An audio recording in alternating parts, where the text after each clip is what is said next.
1996, tape number 3, survivor Goldie Majteles. You're describing your appel and that you saw Dr. Majteles. How did you know it was Dr. Majteles? He was a judge. That was his job.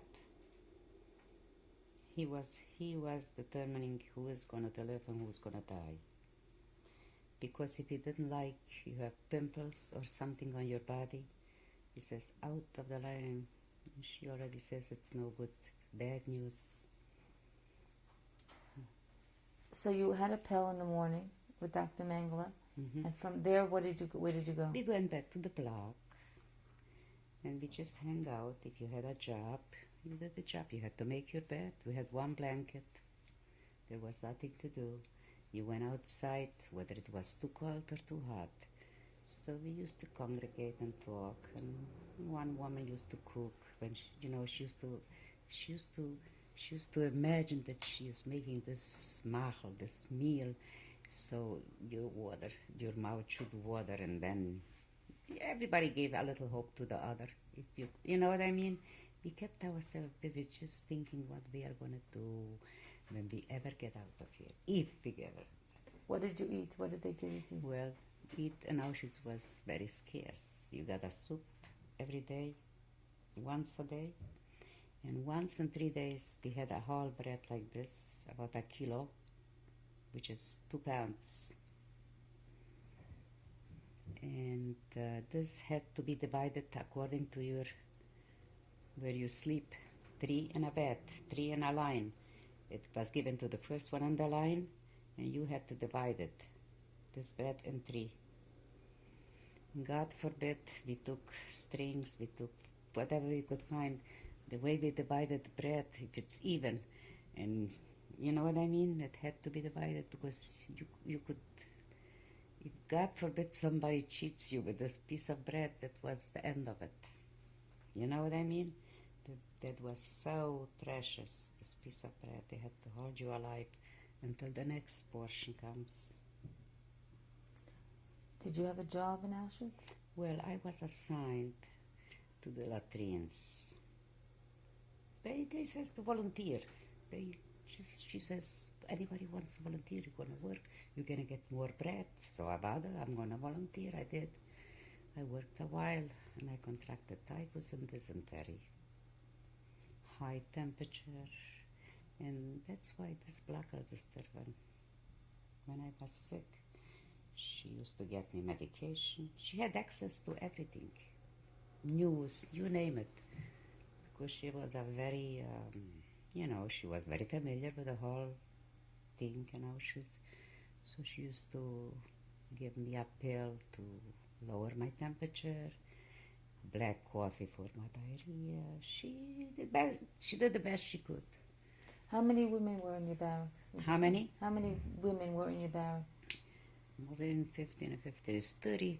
3 times 3. No. Wait a minute. How many beds were there? One side was 10, 14. 14 and 14. 28 times 3. Not 3. 9 were sleeping in one because top, middle, bottom. And sure, there were deaths.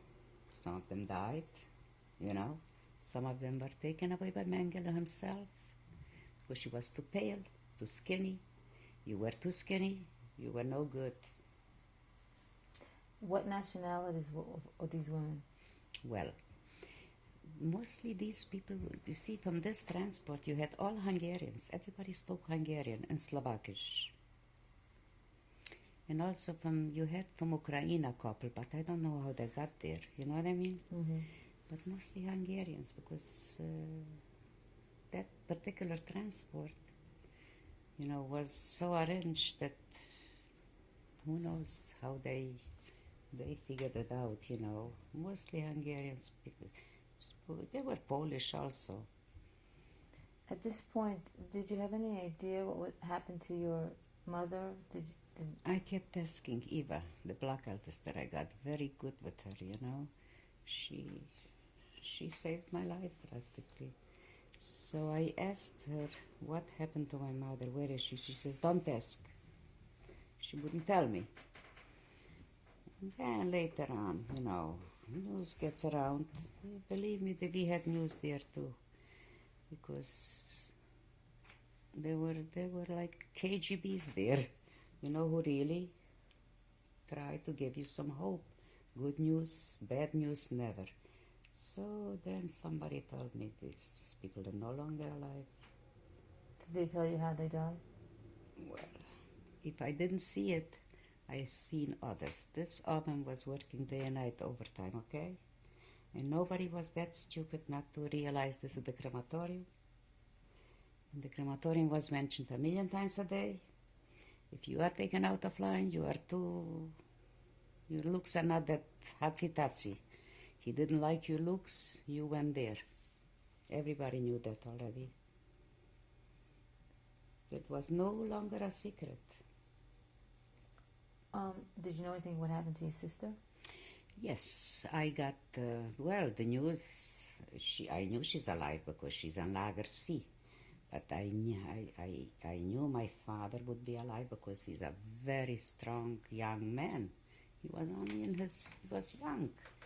And I knew he was alive because he will sell you he can do anything, whatever. Even he can't do it, he'll say, I can do everything, but that's how he stayed alive. You can do this, Avada, why not? He worked hard. And to this day, I don't know where they took him to Chesterhoff. I'm not familiar with these places, but I'm just telling you that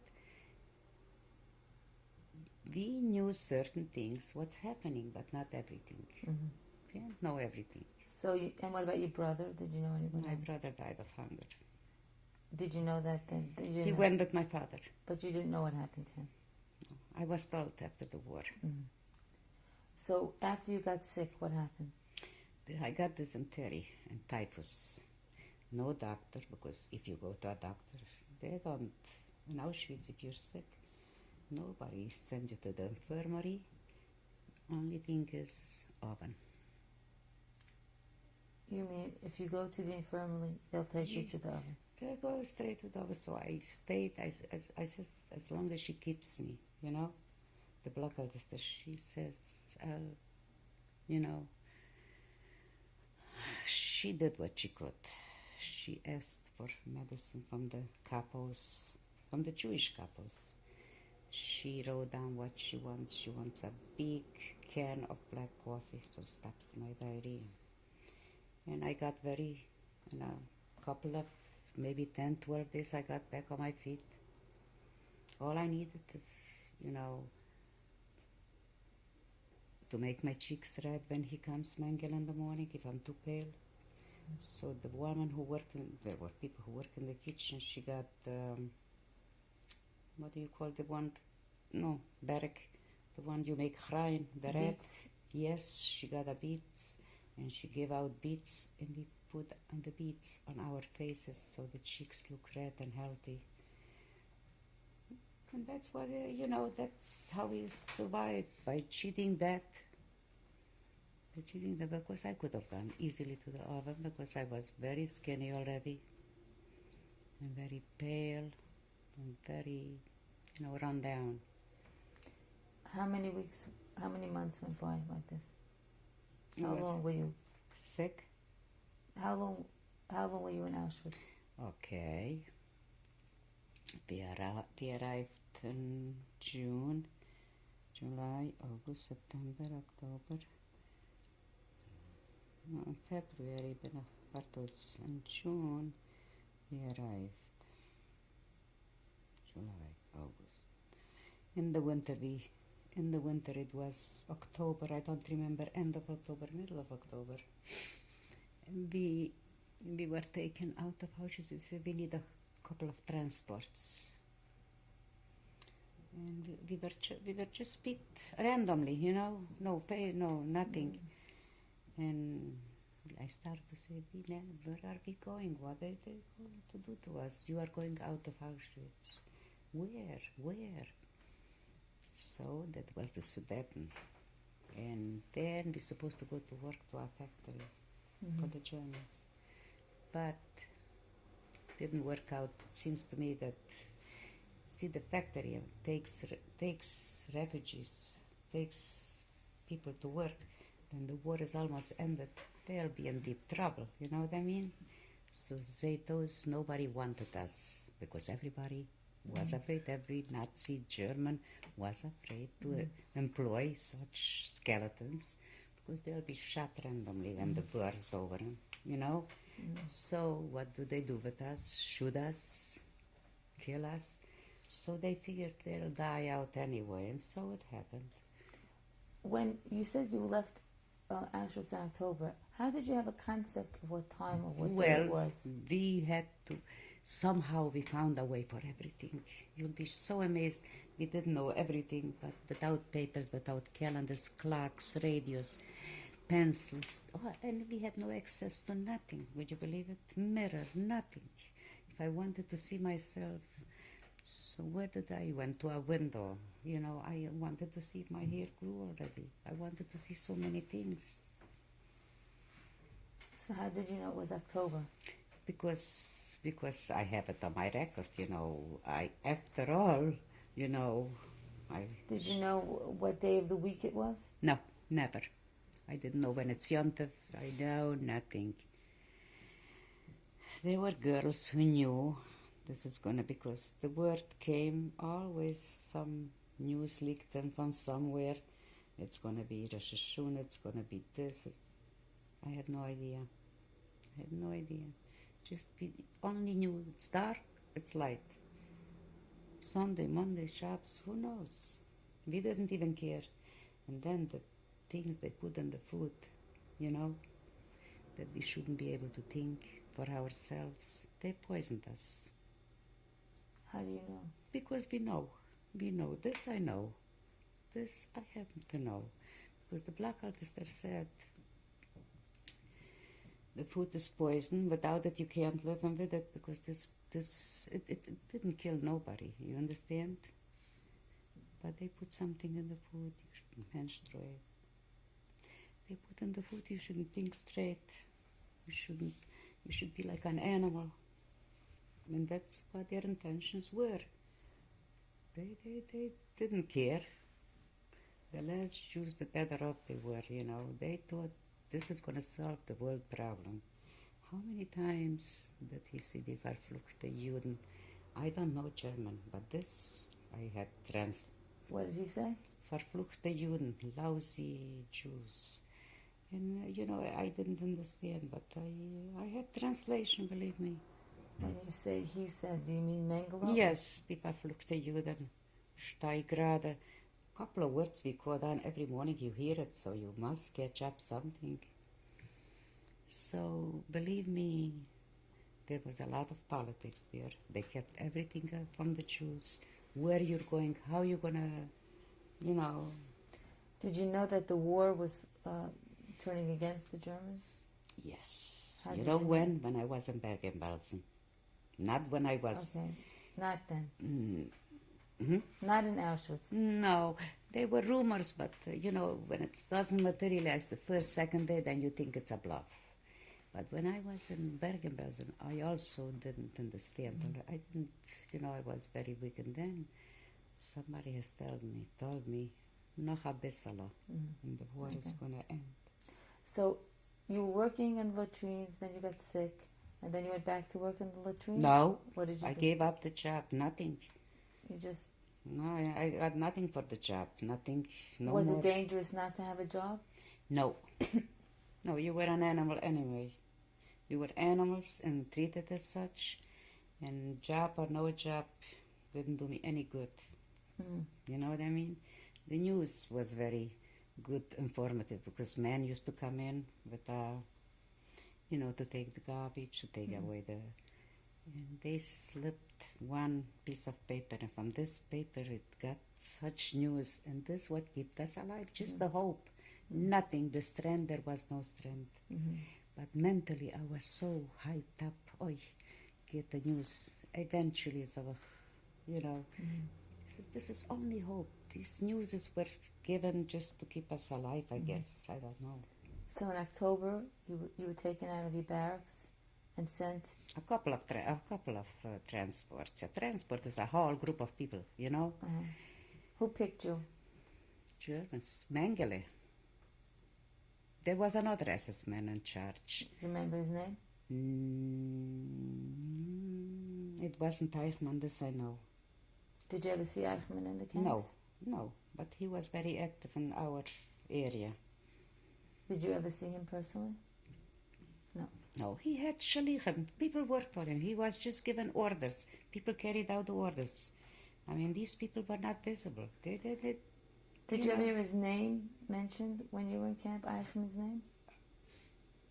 Yeah, very often, because he was the order giver, and in Hungary, and he was a murderer.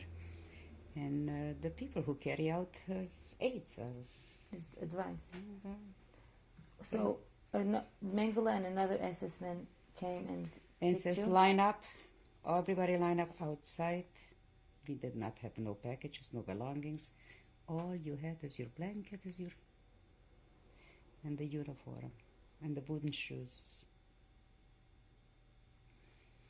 And when we went, they put us on trucks. Did you have any idea where you were going when he picked you? No, every time we were kept in the dark. How did you feel inside? I felt scared, confused, but then I said, can't be worse than it is.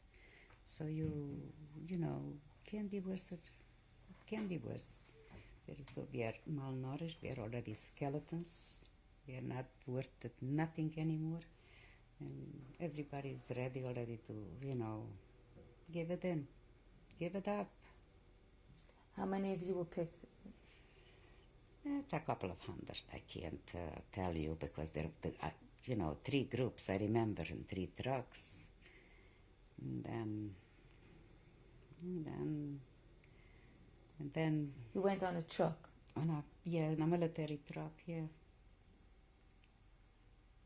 Where did they take you? To the Sudeten, which is not far away. Mm-hmm. It's a bordering thing. Slovakia and Germany are like neighbors. They gave us, everybody, a piece of bread for the journey. And then the tours began. Were there any men in this transport? No, this was absolutely forbidden. Men do not mix with women because they were so terrified because the Jews should only exterminate them. That was their whole thing. Just get rid of them. So it was 3 trucks of women? Yeah. And you went to the Sudeten. Where did you go when they left you out of the truck? When they left out of the truck, we went to a big building. Nothing happened. We couldn't stay there. And then during the day, we went towards Germany. You walked? Walked, yes, in the snow and the rain. That was already a bad climate there, And even the shoes you couldn't wear anymore because they rob your feet off. They're too big. And the blanket, every day you rip off a piece and you wrap around your feet until the blanket is also gone. And they took us to Bergen-Belsen. You walked? Of course I walked. And that's what I wanted. Shoes. I mean, why kill them? They will die out on the way. They will freeze, they will starve, and they will sure die. And many died, and they said, and they were cursing God even, I tell you the truth. We were in such a state of, where are you? You can look at us and see how we have to, what we go through, and why don't you put an end to it? People were cursing, I swear it. Who were you cursing? Not me. I couldn't do that if you kill me. 2 sisters, I remember. They could not walk any longer, so she started up playing it all on God. How many Germans were taking you along on this day? They were, they were watching us from both sides. They were women SS ladies also, that. They were following us on horses and they had motorcycles, some of them even bicycles. And They escorted us all the way until they dumped us in Bergen-Belsen. How many days did that take? I'm afraid not more than a week, because I'm afraid it's more than a week. You couldn't keep trying. All this time that we walked, we didn't get any food, you must understand. But we managed to tear a little grass. I saw a pig, and a pig was eating potatoes. And this was a village. I ran out of the line. I says, and I threw a couple of potatoes in my, I was so scared because they shot you to them. It's really nothing. And I had for 2 days food, and I also give somebody, whom I walk with in one line. They didn't give you any bread the whole week? No. No water? No, you've had your own water. Take a little snow, you have water. Uh-huh. It's a big deal. I mean, we really were in shape to give up and ask them to shoot us out. And torture is over. Cannot go on. But nobody had the guts to do it, Where did you sleep on this death march? On the ground, under trees and woods. This is like a forest we go by, because you have to reach Germany to this particular camp, and they thought they're gonna throw us there. You die anyways of hunger and of all the diseases, because during this march, yeah. were there any people who came out and looked at you? Yes, the civilian Germans. They came out, they looked at us, and I tell you the truth, one even threw a piece of bread. Because if the German would have seen her throwing bread to us, she would have been killed. That's how the hatred was. But somehow she was brave enough to do it. It shows there is still a little humanity. You know what I mean? If somebody does something good, you know what I used to do when we marched, the death march we called it. They rested up and they took out their sandwiches and their food, whatever they had. And we stared, of course. I couldn't help myself. Food is something. If you don't have it, and you see somebody eating, it's like you eat. You know what I mean? That's how I figured. And they wanted to make, jokes, entertain themselves. So they threw a piece of bread, and he says, we were afraid to go. He says, go get it. Whoever gets it is the strongest. And that's how they entertain themselves, because how many ran? How many? And one on top of the other, and this was their life. They got up for laughs, by throwing a piece of bread and make them, and that's how they laugh. That was entertainment.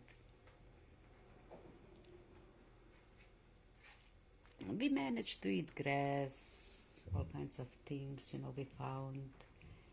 There's a lot of land you go by. There is always a potato on the floor, sometimes an apple even. So the lucky one found it, the unlucky one. And how many started out on this death march and how many came, you think? Oh, if I would have the numbers, I'd be the happiest, I know we were a couple of hundred. We came so few, not so few, more than half perished on the way. Some of them never got up. Some of them, if you gave up mentally, then was the end of it. You know what I mean? Mm-hmm. Strength was no more strength, because I felt every step I make is extra, is no longer use. It's no longer use. Give it up. But I used to say, no. One more step matters. I don't know. I really don't know how a person can be like me, very stubborn. I could not put the one foot in front of the other. With the coitus, my strength already went, the weakness. And then when you give up hope, you're dead.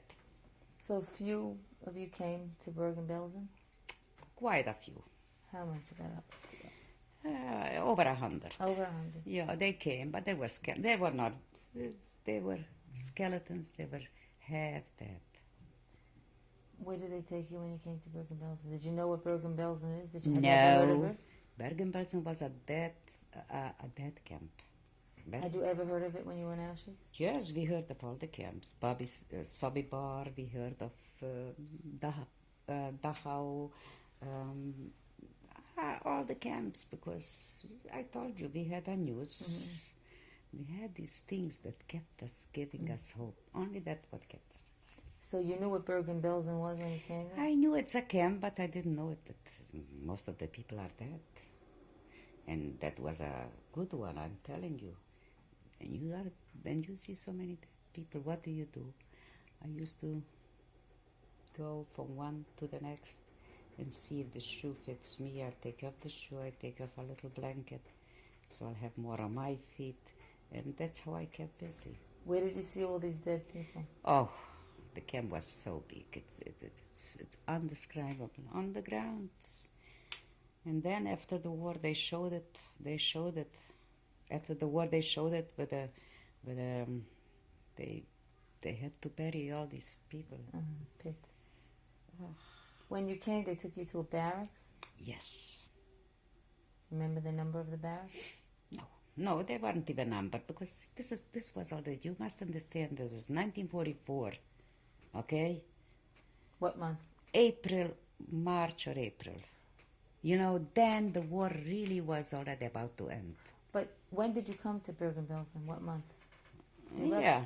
About... Well, you left Auschwitz in October, and you were marching for how many months? For a week, you said? No, it didn't take a week or so. So you came to Bergen-Belsen in when? In November? In November. November. So the war was already progressing very nicely then.